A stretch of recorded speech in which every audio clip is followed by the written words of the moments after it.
Hello, everyone. Well, I've got an opportunity as an older woman to look back on history and make some observations and comparisons as to what's happening today and look back in the past. My mom lived in London during the Second World War, and she told me stories about how hard it was. You know, they had basically had bomb shelters in the back gardens of every house and maybe spent many nights just sleeping in the bomb shelters.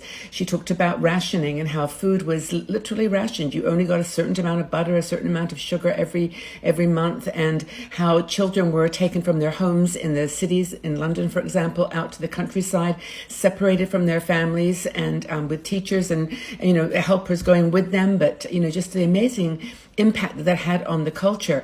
And so I think a lot about that and how people coped. And I'm a London girl. I was born in London, so I have a strong affinity for London. And there was a story that always struck me so beautifully about music and the arts and how important it is to a culture, to a civilized culture.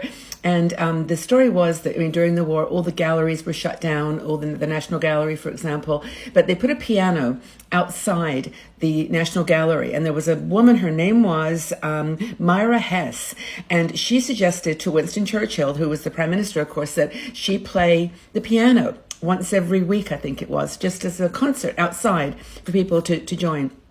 And it was a big success, and she would perform out on the steps of the National Gallery playing her piano.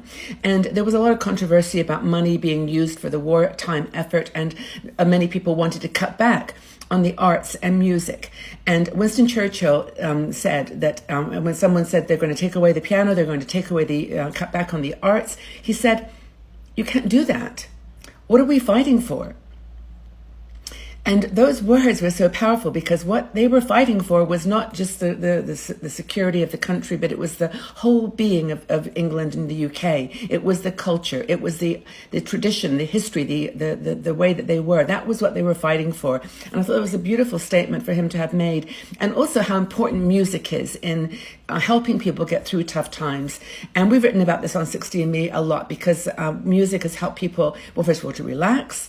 It's like meditation. It will help to calm the nerves. It helps your brain to be stimulated and is a healthy thing to it. But also, it just is your friend.